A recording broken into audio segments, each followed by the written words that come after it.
이름으로 축복하며 기도합니다. 아멘. 하나님의 주신 말씀 함께 나누겠습니다. 오늘 하나님의 주신 말씀은 우리 마가복음 6장 30절에서 44절입니다. 마가복음 6장 30절에서 44절입니다.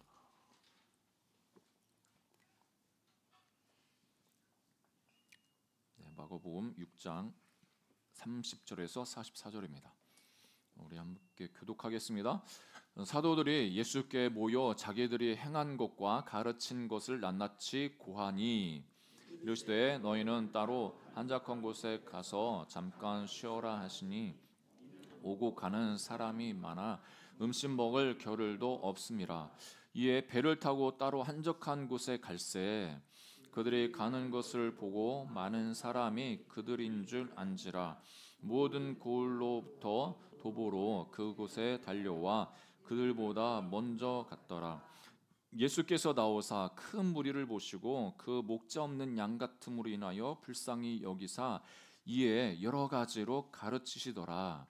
때가 저물어 가매 제자들이 예수께 나와 여짜오되 이곳은 빈들이요 날도 저물어 가니 무리를 보내어 두루 촌과 마을로 가서 무엇을 사 먹게 하옵소서. 대답하여 이르시되 너희가 먹을 것을 주라 하시니 여짜오되 우리가 가서 200데나리온의 떡을 사다 먹으리이까. 이르시되 너희에게 떡 몇 개나 있는지 가서 보라 하시니 알아보고 이르되 떡 5개와 물고기 2마리가 있더이다 하거늘. 제자들에게 명하사 그 모든 사람으로 떼를 지어 푸른 잔디 위에 앉게 하시니 때로 100명씩 또는 50명씩 앉는지라. 예수께서 떡 5개와 물고기 2마리를 가지사 하늘을 우러러 축사하시고 떡을 떼어 제자들에게 주어 사람들에게 나누어 주게 하시고 또 물고기 2마리도 모든 사람에게 나누심에 다 배불리 먹고 남은 떡 조각과 물고기를 12바구니에 차게 거두었으며. 같이 읽겠습니다. 떡을 먹은 남자는 5,000명이었더라. 아멘. 네. 여러분, 우리가 살고 있는 이 시대가 되게 급속도로 발전하고 있지 않겠습니까? 빌 게이츠라는 여러분 잘 아시는 그분도 생각의 속도라는 책에서 그러니까 우리가 지금 10년 안에 겪고 있는 그 변화의 속도, 이거 속도는 그 전에 한 100년, 200년, 아니 500년에 겪을 수 있는 그 변화 속도보다 더 빠른 그 변화를 겪고 있다고 이야기를 합니다. 그러니까 뭐 핸드폰 여러분 사시면 뭐 기본 2년 쓰면 2년 안에 또 매년마다 새로운 핸드폰이 나오고 그래서 핸드폰을 또 바꿔야 되는 그런 상황도 있습니다.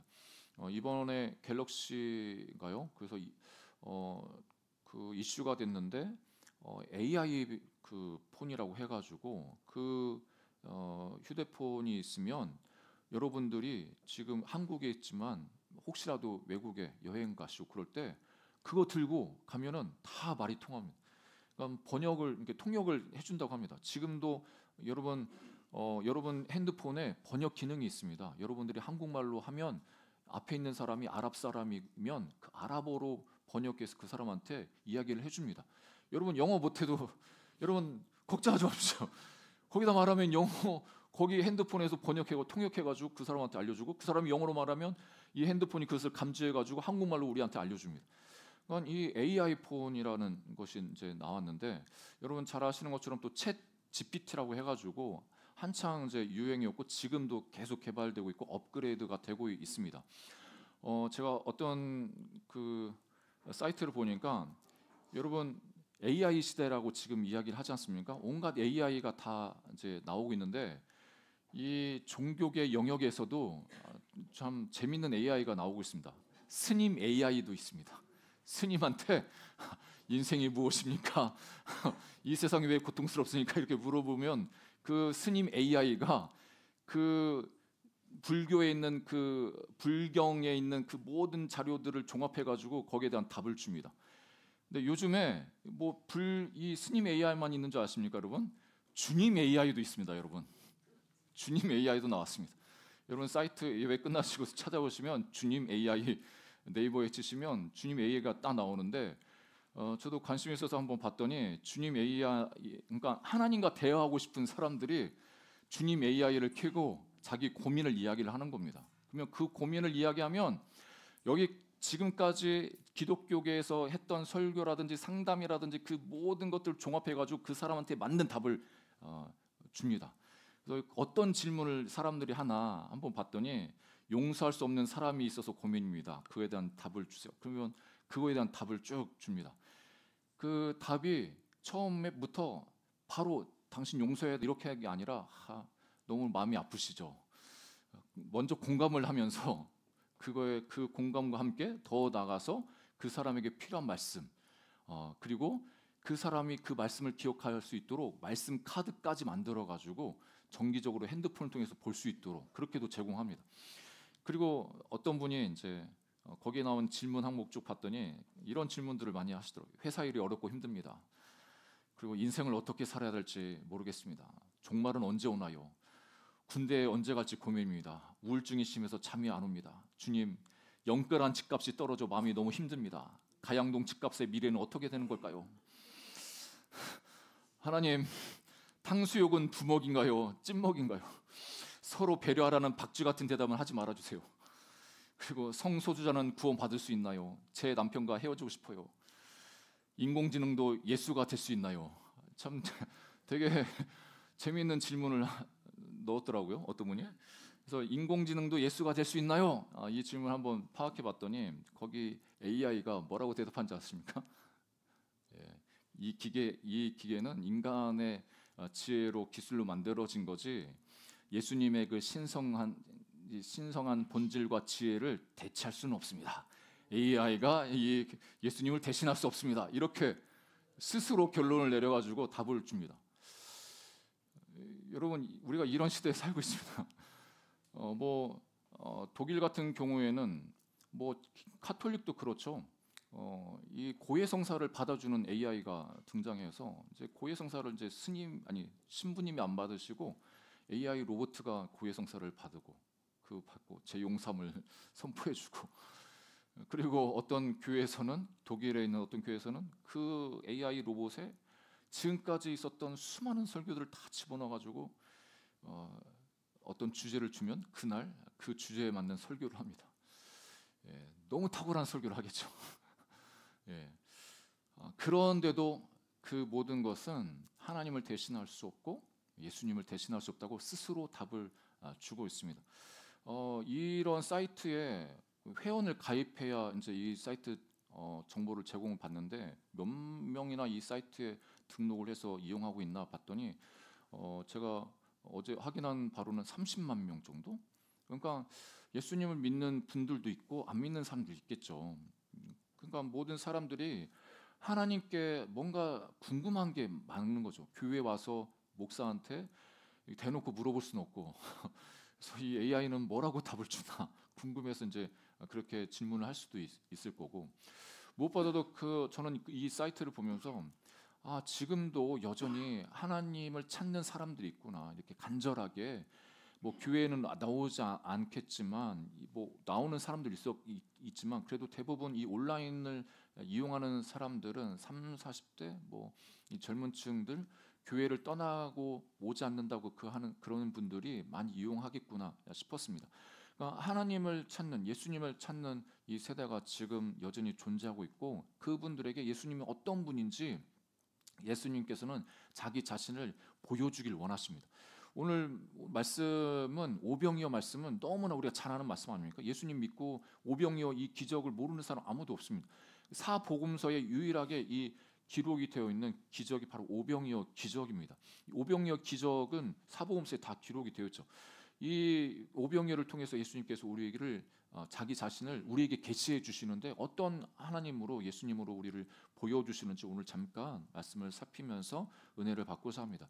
첫 번째 예수님께서는 우리에게 안식을 주시는 분이라고 소개하고 있습니다.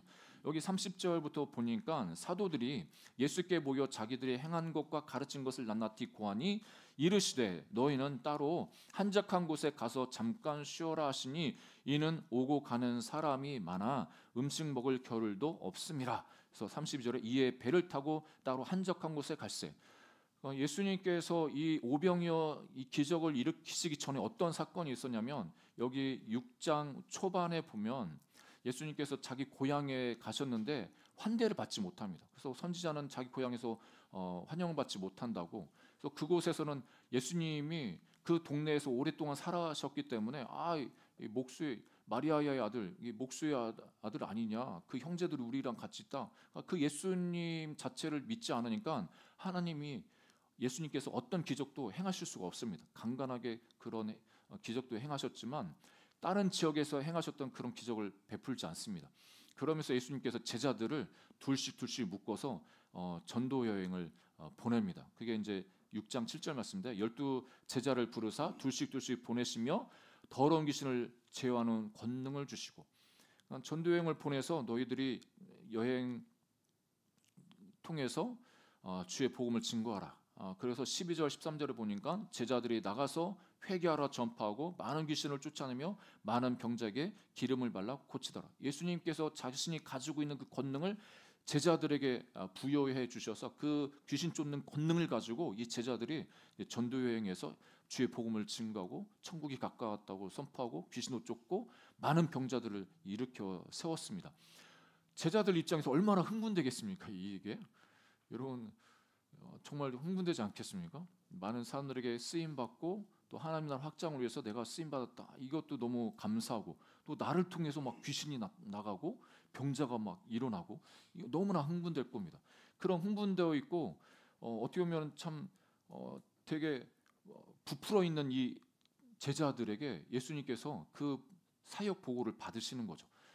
전도 사역 보고를 받으시면서 하신 말씀이 지금이 때니까 더 나가서 더 열심히 더 전도해라 이렇게 말씀하지 않고 이제 너희들이 잠깐 쉬라고 말씀하십니다. 한적한 곳에 가서 잠깐 쉬라. 예수님은 어떻게 보면 하나님 나라 확장을 위해서 이 땅에 오셨는데 그 제자들에게 권능을 부여하셔서 이 놀라운 일들을 일으켜신 그 상황에서 어떻게 보면 더 욕심을 내 가지고 제자들 보고 쉬지 않고 지금 물 들어왔는데 노저울 때인데 더 열심히 노저 더 가서 전도 여행 더 하고 와 이렇게도 하실 수 있는데 예수님이 제자들을 향해서 안식을 선포합니다. 너희들은 쉬어야 된다. 쉬어야 된다고 말합니다. 그 우리 예수님께서는 우리를 동역자로 부르시고 저와 여러분들을 동역자로 부르셔서 저와 여러분을 향해서 냉혹한 그런 주인으로 막 효율을 따지면서 우리를 시켜먹는 그런 하나님이 아니십니다. 그러니까 이 세상의 어떤 사장님이라든지 그 우리 회사의 보스 같은 경우에는 우리들을 이용하려고 하죠. 뭐 아무튼 최소의 비용, 최소의 그 사례를 주고 더 많은 일을 시키고 그래서 효율을 뽑아내려고 하는 게 이 세상의 논리고 이 세상의 주인인 이 사람들의 그 논리입니다. 그렇지만 예수님께서는 하나님 나라를 세워 나가실 때 한 분 한 분 한 사람 한 사람 너무나 귀하게 여기셔서 우리를 동역자 삼으셔서 그 일에 치여가지고 힘들어하는 우리들 향해서 쉼을 먼저 회복하라고 이렇게 말씀하십니다. 여기 보면 오늘 말씀에도 그 예수님께서 이 31절에 한적한 곳에 가서 잠깐 쉬어라 이렇게 말씀하시면서 하시는 말씀이 이는 오고 가는 사람이 많아 음식 먹을 겨를도 없습니다. 그러니까 예수님과 예수님의 제자를 따라다니는 사람들이 얼마나 많이 있었겠습니까? 그런 기적을 행하고 그런 역사가 일어나면 사람들이 여기저기서 몰려와가지고 자기 필요를 좀 채워달라고 요구를 하고 밥 먹을 시간도 없었겠죠. 밥 먹을 시간이 없어서 그 사람들 돌봐야 되고 그리고 잠깐 먹는다고 해도 그 자기가 먹는 거를 옆에서 수많은 사람들이 또 지켜보지 않겠습니까? 얼마나 부담됩니까? 뭐 유명인들이 그런 고초가 있지 않습니까? 어딜 가나 자기를 보는 사람들, 따라다니는 사람들, 그러면 행동이 부자연스럽고 그래서 예수님께서 너희들을 그 곳에서 따로 한적한 곳에 가서 쉬어야 된다 이렇게 말씀하시는 겁니다. 여러분 예전에 2010년도인가요?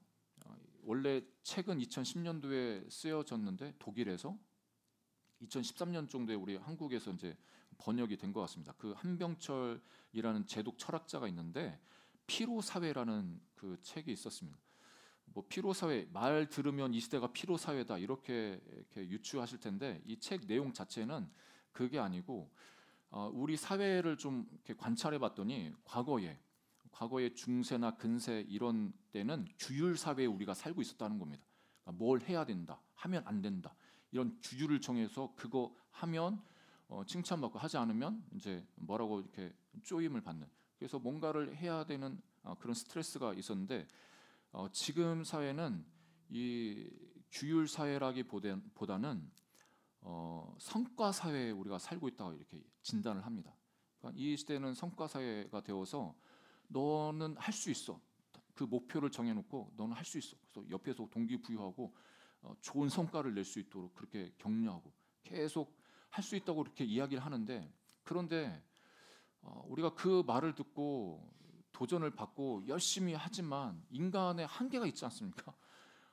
옆에서 할 수 있다 해도 못하고 있는 자기 자신의 모습을 발견한다는 거죠. 그러니까 이 사회는 자유사회, 성과사회가 돼가지고 그 경쟁하면서 여러 가지 많은 성과를 내는 사람들이 인정을 받고 높임을 받고 성공했다고 이야기하고 그런 삶을 쫓아가지 못하는 사람들은 계속 주눅이 되고 자기 자신이 나는 왜 안 되나, 나는 왜 안 되나 이런 생각 때문에 스트레스를 받고 그래서 결국에 우울함에 빠져들고 피로감을 느끼면서 좌절한다는 겁니다. 이 땅을 살아가면서 우리는 많은 스트레스를 받고 있습니다. 여러분들도 가정에서, 직장에서 여러 가지 많이 스트레스를 받죠. 뭐 어떤 영업하시는 집사님 이야기 들으면 그달 그 전에는 막 영업도 잘 됐는데 그달은 영업이 안 되니까 너무나 스트레스를 받는 거죠. 어떤 성과를 내야 되는데 성과를 안 내는 이런 상황에서 자기 존재감도 없어지고 그런 거에 대한 스트레스, 남이 나를 어떻게 바라볼지 그런 거에 대한 그 시선에 대한 그런 스트레스. 아무튼 이 실패에 대한 두려움, 뒤처질 거에 대한 그런 두려움, 성과를 내지 못할 거에 대한 그런 스트레스, 그런 부분들이 쌓이다 보면 우리도 모르게 우울해지고 또 피로감을 느껴서 좌절하기 쉬운 사회가 바로 이 시대이고 그런 사회에서 우리가 살고 있습니다.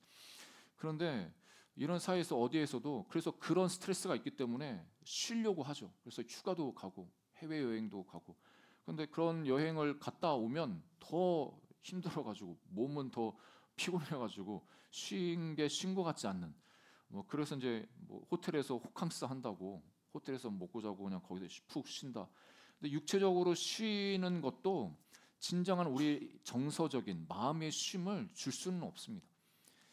정신적인 그런 스트레스를 한순간 그 상황에서 도피해서 그냥 그 시간을 보낸다고 해서 완전한 그 쉼을 우리가 얻지는 못합니다. 그럼 우리들에게 예수님께서 말씀하시죠. 마태복음 11장 28절에서 30절에 아주 우리가 잘 아는 말씀을 예수님이 하시는데 이 말씀을 함께 우리가 읽어볼까요? 같이 읽겠습니다. 시작. 수고하고 무거운 짐진 자들아 다 내게로 오라. 내가 너희를 쉬게 하리라. 나는 마음이 온유하고 겸손하니 나의 멍에를 메고 내게 배우라. 그리하면 너희 마음이 쉼을 얻으리니 이는 내 멍에는 쉽고 내 짐은 가벼움이라 하시니라. 그러니까 예수님께서 하시는 말씀이 너희 마음이 쉼을 얻으리는 거야. 나한테 오면 너희 마음이 쉼을 얻으리라고 말씀하십니다. 여러분 진정한 쉼이 우리에게 필요합니다. 예수 그리스도 안에서 하나님이 주시는 그 마음의 쉼을 얻는 우리 모두가 되기를 주님을 축복합니다. 그럼 어떻게 우리가 하나님으로부터 마음의 쉼을 얻습니까? 교회 나와서 예배드리고 또 찬양하고 그런 통해서 쉼을 누리겠습니까? 어떤 방법으로 하나님께서 우리에게 쉼을 주시겠습니까? 예수님의 방법은 어떤 때는 그냥 한적한 곳에서 쉬게 하심을 통해서 마음의 평강과 육체의 회복 이런 것도 주시지만 어떤 경우에는 더 어떤 일 상황이 이렇게 되는 그런 상황 가운데 우리를 몰아넣으셔서 오히려 그런 과정을 통해서 우리를 회복하시는 것을 볼 수가 있습니다. 예수님께서 이제 쉬려고 하실 때 여기 보시면 두 번째로 예수님 목자의 모습을 이렇게 보여주시는데 33절에 보니까 그들이 가는 것을 보고 많은 사람이 그들인 줄 안지라 모든 고을로도 고을로부터 도보로 그곳에 달려와 그들보다 먼저 갔더라. 예수께서 나오사 큰 무리를 보시고 그 목자 없는 양 같음으로 인하여 불쌍히 여기사 이에 여러 가지로 가르치시더라. 여러분 33절에 그들은 예수님과 제자를 이야기합니다. 그러니까 예수님과 제자들이 가는 것을 배를 타고 가는 것을 멀리서 예수님을 따르는 사람들이 본 겁니다. 예수님과 제자들 어디 가나? 이렇게 보니까 배를 타고 쭉 가는데 저 정도 가면 이 오시겠구나 해서 이 사람들은 육지로 막 달려가는 겁니다. 예. 이 어떻게 보면 이 무리들도 쉼을 얻어야 되는 상황이고 양식이 없는 상황이고 진정한 안식이 필요한 사람인데 이 사람들 안에 갈급함이 있는 거죠. 예수님만이 진정한 쉼을 주시고 회복을 주실 수 있는 분인 것을 알기에 내가 지금 육체적으로 녹초가 되고 힘들어도 예수님을 쫓아가려고 막 그 육지로 막 쫓아갑니다. 그래서 먼저 가서 거기에 기다리는 겁니다. 여러분 배로 가는 게 더 우리 상식적으로 빠르지 않습니까? 가로질러서. 근데 이 갈릴리 해안가를 따라가지고 이 사람들이 얼마나 열심히 빨리 달렸든지 예수님이 가는 그 목적지에 이미 가서 기다리는 거죠. 그런데 여러분 예수님과 제자들의 반응을 보면 뭐 제자들은 여기 표현 안 돼 있지만 예수님조차도 어떻게 보면 육체적으로 피곤하시지 않겠습니까? 피곤한 사람들에게 나타나는 현상이 좀 예민하죠. 여러분 배고플 때 예민하고 피곤할 때 예민하고 저도 이렇게 뭐 직장생활 여러분 이렇게 하시고 사업하시고 회사에서 일터에서 열심히 일하다가 이제 피곤한 녹초된 몸으로 집에 오시면 신경이 예민하시는데 또 집에서 뭔가 일이 생기고 뭔가 맡겨지면 좀 짜증스럽고 그러지 않습니까? 예수님 입장에서 짜증스러울 수 있는 상황이거든요. 제자들 입장에서 쉼이 필요해가지고 쉬려고 한적한 곳으로 사람들 떠나서 몰래 여기까지 이렇게 왔는데 거기 가보니까 또 사람들이 해야 될 사역, 어떻게 보면 사역인 거죠. 그 제자들과 예수님 입장에서는 사역 대상들이 또 여기 앞에 있는 겁니다. 얼마나 속으로 짜증스럽겠습니까? 그런데 예수님은 정말 참 목자이신 거를 여기서 우리가 발견하는데 예수님은 그 큰 무리를 모시고 목자 없는 양 같음으로 인해서 불쌍히 여겼다고 말합니다. 이 불쌍히 여김. 이 말씀을 저는 묵상하면서 예수님처럼 이 불쌍히 여기는 이 참된 목자의 이 마음이 있기를 소망하면서 하나님께 기도했습니다. 여러분 이 불쌍히 여기다라는 이 표현은 이 스플랑크논이라는 그 헬라어를 쓰는데 창자라는 의미가 있습니다. 그러니까 이 이스라엘 사람들에게 있어서 이 창자는 그러니까 창자가 끊어지는 그 고통을 느낄 정도로 가엽게 여긴다는 의미가 있습니다. 그러니까 마음이 우리는 심장 여기 가르치지만 우리 이스라엘 사람들은 창자 우리 마음이 있다고 생각을 하죠. 그래서 창자가 끊어지는 그 고통을 느낄 정도로 그 영혼들을 위해서 가엽게 여기는 그 예수님의 모습을 우리에게 보여주십니다. 우리 이 땅을 살아가는 사람들이 이 마음을 어떻게 품을 수 있겠습니까? 여러분 이 땅을 살아가면서 선한 목자를 만나는 게 좋은 목자를 만나는 게 참 큰 축복이지 않겠습니까? 그렇게 말하면서 저는 엄청 부담을 갖고 내가 참 좋은 목자가 되어야 되는데 여러분 참 그런 것 같습니다. 이 예수님 여러분 꼭 기억하실 거는 예수님만 참 목자이십니다. 예수님만. 어떤 인간의 어떤 사람도 참 목자를 뭐 비슷하게 따라갈 수 있겠지만 완벽하게는 따라갈 수 없는 게 인간의 한계죠. 오히려 사꾼 목자들이 많이 있습니다. 사꾼 목자들이 많아서 자기 영광을 위해서 자기 유익을 위해서 그 양들을 이용하려고 하는 사람들이 많습니다. 뭐 종교계뿐만 이기겠습니까? 세상 사람들도 우리를 찾는 이유를 보면 나를 이용하려고 하는 사람들이 너무나 많이 있는 거죠. 그렇지만 우리가 그 사람들을 향해서 궁일히 여기는 마음, 불쌍히 여기는 마음, 사랑으로 섬기기 위해서 이제 그들을 대합니다. 어떻게 보면 하나님께서 우리를 회복해 가시는 그 과정이 참 쉬고 아무 일도 안 하고 그러면은 회복될 수 있는 것 같은데 그것도 맞지만 어떤 상황에서는 더 우리에게 사명을 주셔서 그 일들을 하게 하심으로 우리를 또 세워 주시는 그런 회복을 우리 가운데 주시는 것을 봅니다. 제가 예전에 여러분들도 사역하시고 열심히 이제 봉사하셨던 그때가 있으실 텐데 그 교회에서 사역할 때 안수 집사님, 장로님, 뭐 봉사하는 집사님들 새벽같이 오셔가지고 하루 종일 일하시고 그 다음 날 직장 가시고, 저는 개인적으로 뭐 목회자들이야 뭐 아침 새벽같이 와서 저녁 늦게까지 사역해도 그 다음 날 월요일 날은 쉬니까 괜찮은데, 이분들은 언제 쉬고 언제 회복돼서 일주일 살아가시나. 그래서 어떤 분의 이 간증을 들어오면 사업장의 그 사장님으로 이제 사역하시는 분인데, 그분이 주일날 이렇게 봉사하시는 분인데 하루 종일 이제 주일날 봉사하고 직장에 나가면 얼마나 피곤하겠습니까? 그 피곤함이 자기가 짜증을 안 내려고 해도 직원들 보면 짜증이 이렇게 올라와가지고 짜증을 부리고 그런다고 하는 겁니다. 그런 걸 보면서 와, 그러면 하나님이 우리에게 진정한 쉼을 주시길 원하시는데 진정한 쉼을 얻지 못하고 그렇게 사역을 하는 게 맞나, 그런 의문이 듭니다.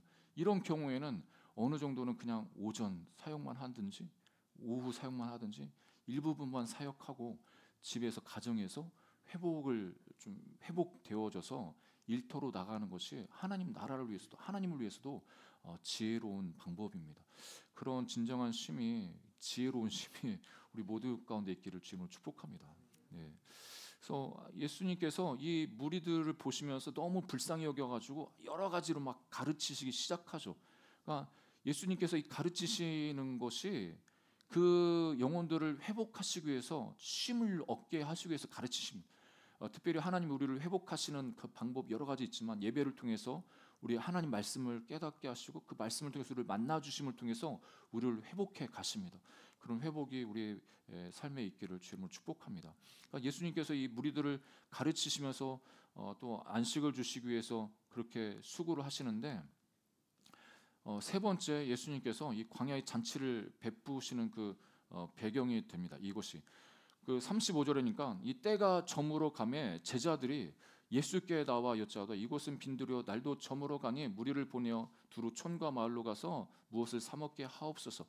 그러니까 제자들도 어떻게 보면 예수님도 피곤하신데 그 무리들을 향해서 이렇게 말씀을 가르치는 것을 보고 자기들은 내심 쉬고 싶었지만 그래도 예수님이 가르치는 현장을 떠나서 혼자 쉴 수는 없지 않겠습니까? 같이 있다 보니까 또 시간 가는 줄 모르게 된 겁니다.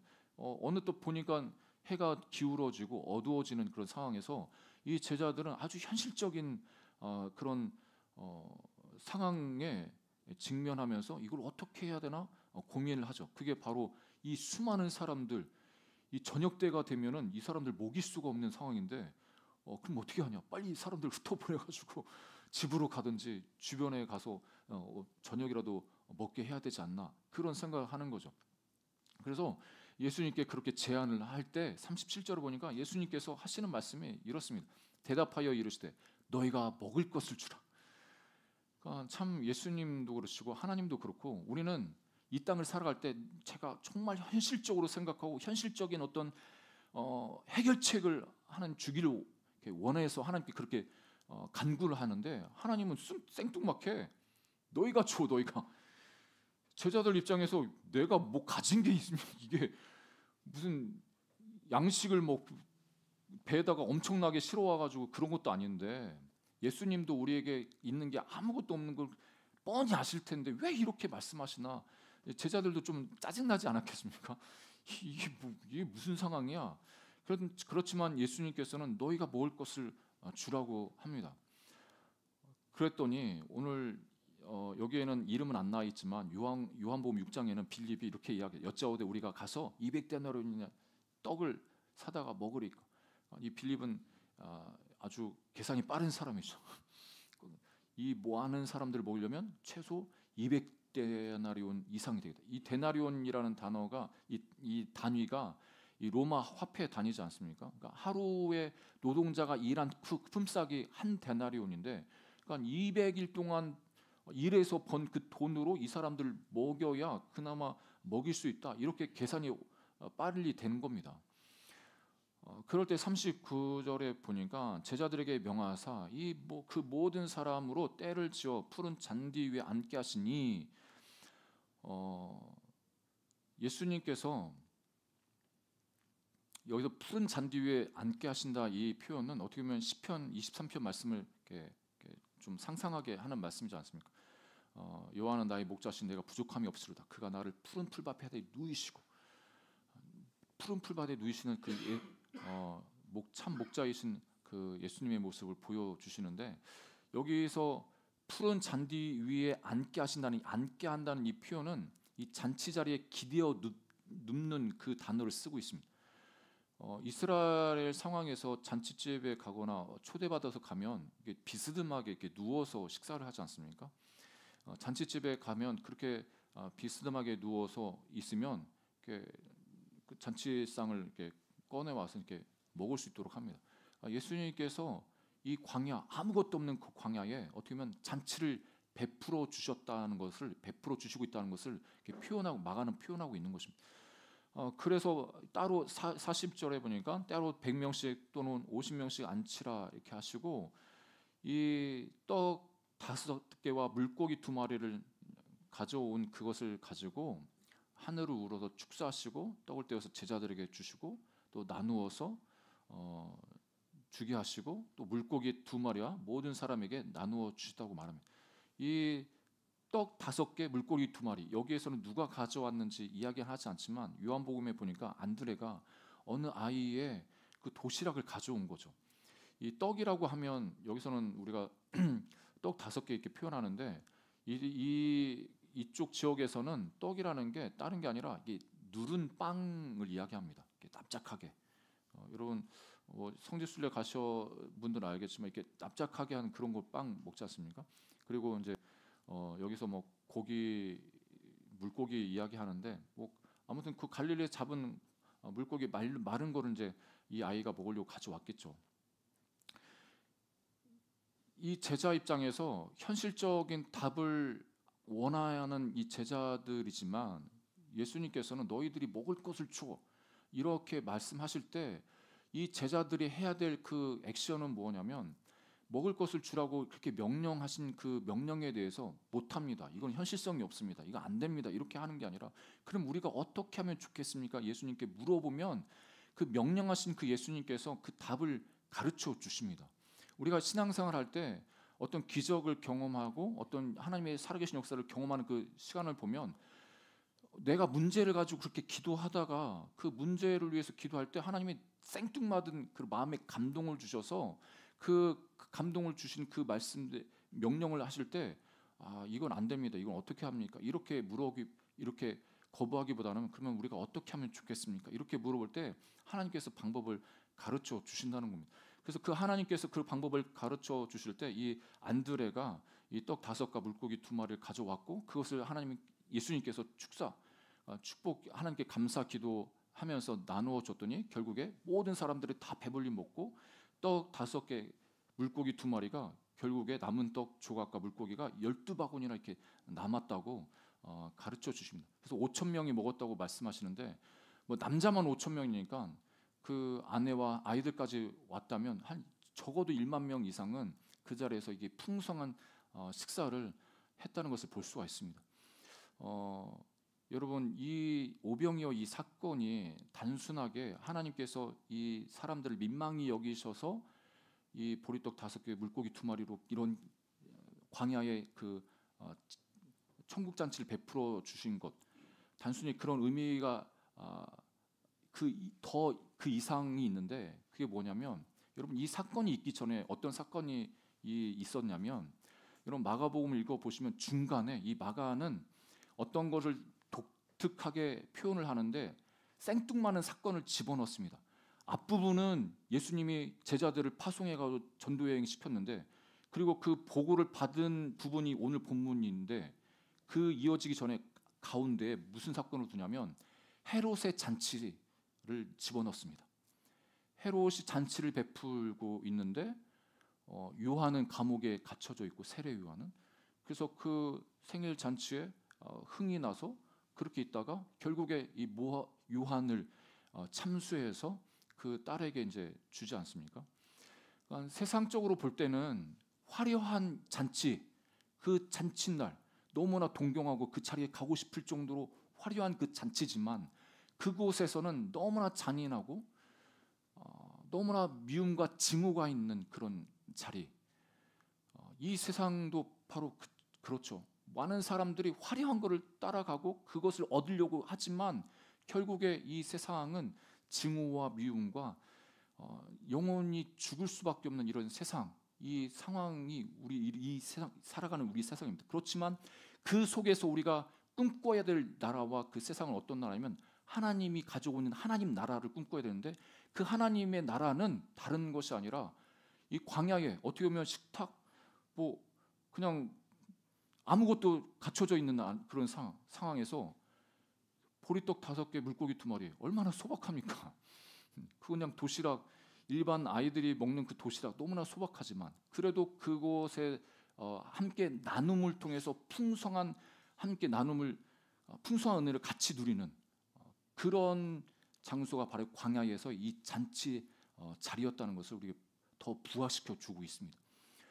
우리가 섬기는 하나님 나라, 이루어야 될 하나님 나라. 어떻게 보면 우리가 아무것도 아닌 것, 내가 가지고 있는 것 중에서도 아무것도 아닌 것이지만 그 아무것도 아닌 걸 가지고 하나님 나라를 위해서 공동체를 위해서 나눔을 통해서 그것이 커지고 커져서 풍성하게 하나님 나라 이 잔치처럼 이 공동체가 그렇게 세워져 갈 수 있음을 가르쳐 주고 계십니다. 여러분 이런 하나님 나라를 우리 공동체에 이루고 또 우리 이 나라에 이룰 수 있는 그런 은혜가 있기를 주님으로 축복합니다. 헤롯의 잔치 어떻게 보면 헤롯의 잔치와 광야에서 예수님이 베풀어 주시는 그 잔치를 비교해 보면서 하나님 나라의 잔치는 어떤 잔치여야 되는지 우리에게 가르쳐 주십니다. 그런 하나님 나라의 잔치를 함께 만들어가는 우리 모두가 되기를 주님으로 축복합니다. 예수님께서 이 최후의 만찬에 쓰셨던 그 단어, 이 마가는 동일한 단어를 쓰는데 여기 가지사, 축사하시고 떼어 주는 이런 예수님의 4가지 행동은 예수님께서 최후의 만찬에서 하셨던 그 행동을 동일하게 말씀해주고 있습니다. 예수님께서 이 땅에 오셔서 자기 자신을 우리에게 내어 주셨습니다. 그리고 또 우리가 어떻게 보면 소녀 어떤 아이가 어린아이가 이 자기 도시락 자기가 먹으려고 하는 그것들을 어떻게 보면 포기하고 내어줌을 통해서 많은 사람들이 풍성하게 한 끼를 해결할 수 있는 그런 결과를 낳았습니다. 예수님께서 자기를 들여서 십자가에서 죽으심으로 많은 사람들에게 생명을 주셨던 것처럼 이 아이의 그 작은 행동이 많은 사람들을 기쁘게 했고 행복하게 만들었습니다. 하나님 나라를 세워가는 우리들에게도 하나님께서 이런 광야의 어떻게 보면 잔치 이 현장을 우리도 삶에 있어서 만들어 갈 수 있음을 보여주고 계십니다. 말씀의 결론을 맺습니다. 예수님은 누구신가 이 사건을 통해서 우리에게 가르쳐 주시는데 예수님께서는 우리에게 안식을 주시는 분이라고 말씀하십니다. 그리고 참된 목자라고 말씀하십니다.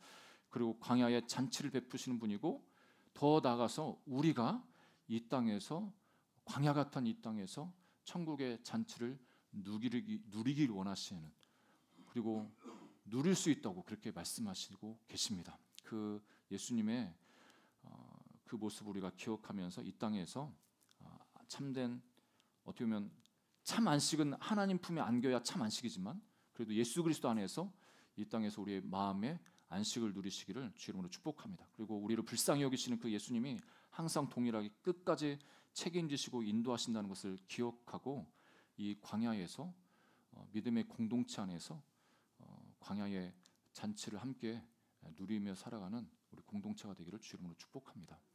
감사한 것은 우리 교회 안에서도 참 오늘도 이렇게 간식하는 날인데 또 집에서 남는 거 다 이렇게 만드셔가지고 잼 만드시고 잼을 발라서 이렇게 가져오시고 또 어떤 분은 어떤 과자를 또 섬기시고 어떤 분은 또 어떤 재정으로 섬기시고 우리가 가지고 있는 그것들을 조금씩 이렇게 내어서 하나님을 섬기면서 우리가 함께 풍성함을 누릴 수 있어서 너무 감사합니다. 우리 공동체가 우리 안에서뿐만 아니라 더 나아가서는 우리 이 민족과 사회를 섬길 수 있는 교회가 되도록 우리가 소망하면서 함께 기도하는 우리 모두가 되기를 주님으로 축복합니다. 너희가 먹을 것을 주라. 먹을 것을 주기를 원합니다. 이 우리 이 말씀 전에 불렀던 찬양 중에 우리 주가 일하시는 이 찬양을 함께 고백하고 잠깐 기도하고 마치겠습니다. 우리가 날이 저물어 갈 때, 빈들에서 걸을 때, 그때가 하나님의 때, 내 힘으로 안 될 때, 그냥 스트레스 받고 나 자신을 너무나 힘들게 만들어서 너무나 나 자신을 고통스럽게 할 때가 있지만, 여러분 그것도 내려놓고 여호와 일에 나를 위해서 준비하신 그 하나님을 바라보면서 그 시간 잘 통과하시는 우리 모두가 되기를 축복합니다. 하나님께서 일하신다고 또 일하심을 우리가 인정할 때 그 하나님의 일하심을 볼 수가 있습니다. 그리고 우리를 향해서 네가 주어라. 그러니까 우리는 남이 환경이 누군가가 해결해 주기를 원할 때가 있는데, 어떤 경우에서는 내가 해야 될 부분들도 있습니다. 이 땅에서 우리 가정에서 또 직장 안에서 우리가 해야 될 일들이 무엇인지 하나님께 물어보면서 하나님의 인도하심을 받는 우리가 되었으면 좋겠습니다.